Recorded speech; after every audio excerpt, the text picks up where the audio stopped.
My dear brothers and sisters, we praise and thank the Lord for calling us together as we celebrate the 20th Sunday in Ordinary Time. And once more, we wish to welcome all of you, most especially the first-timers here at the Manila Cathedral, and also our dear pilgrims of hope as we continue our Jubilee year.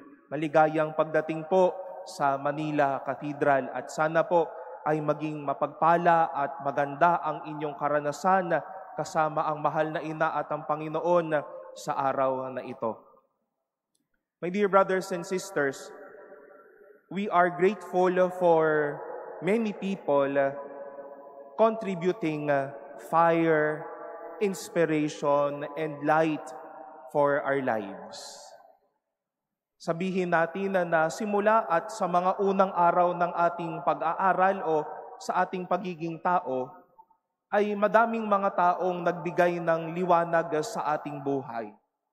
Ang ating mga magulang, ang ating mga guro, now that we are growing up, our friends, work, experience in life, and most of all, faith. Dahil alam natin na ang buhay ay patuloy na paghuhubog. Hindi tayo perpekto. Meron tayong kasalanan, meron tayong kahinaan. And such is the way how people wishing to put fire and inspiration in us be present and be alive.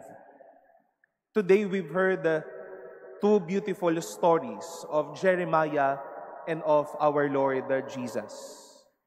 These two men, we know for a fact, contributed or with their inspiration until now, contributes to people's lives, giving them inspiration, enlightening them about the Word of God, blessing them with their presence.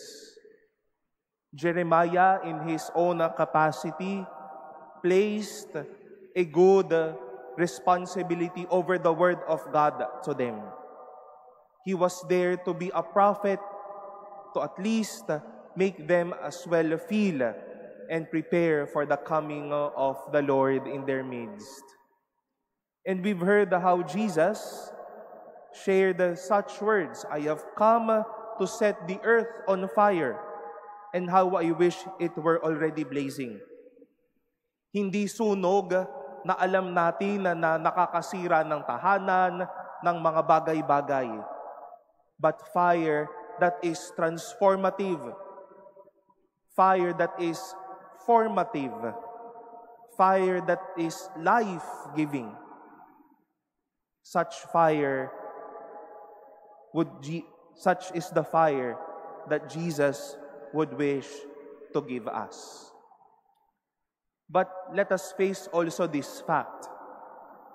Sa dami ng mga taong nais mag-ambag ng ikakaayos ng buhay, sa ikagaganda ng buhay, sa ikaliliwanag ng ating buhay, some are still not receptive to such inspiration and fire. Malaki ang harang, malaki ang panabla sa mga bagay na ito.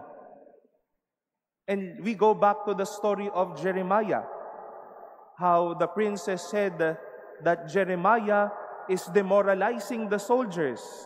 He is speaking something alien against them. He is not interested with the welfare of their people.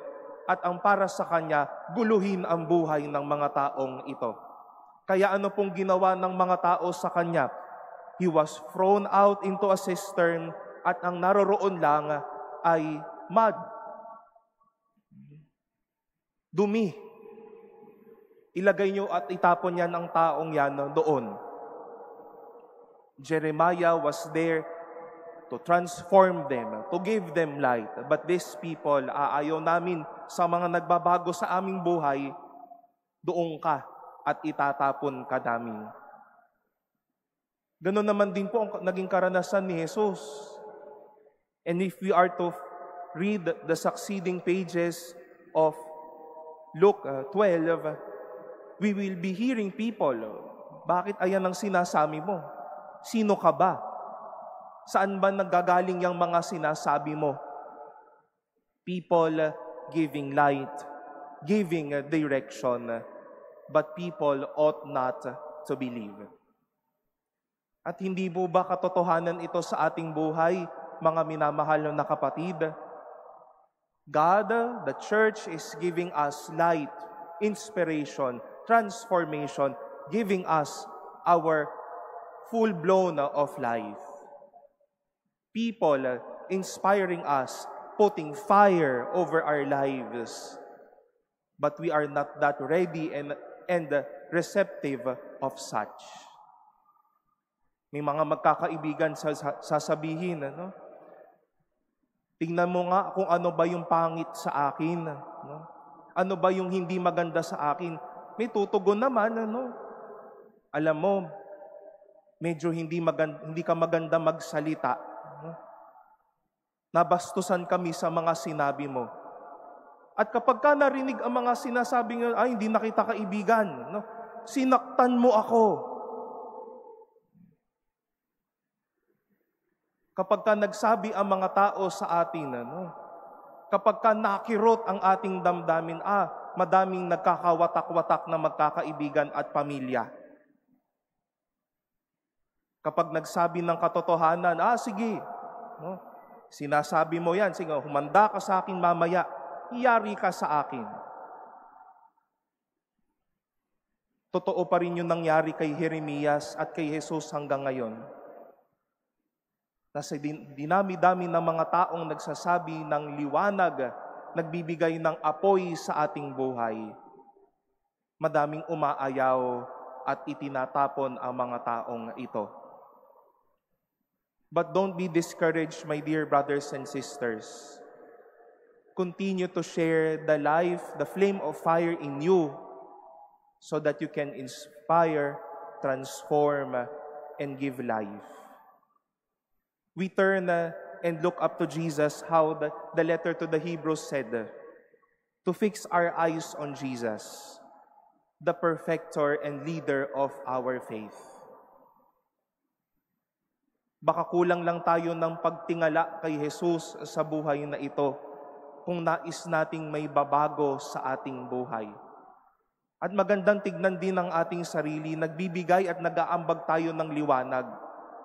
Pero maganda sanang nakaangkla ito sa kung papaanong si Jesus ay nagpapabago at nagpapabuo ng ating pananampalataya. Share this flame of fire in you. Live a flaming fire for others that will transform, that will ignite, that will give them life. And hopefully, let us not block, let us not throw away, let us not take for granted those words. Let those inspire you. Let those things, such things, bless your heart. And let these things transform us once more into the likeness of Jesus, our dear brother.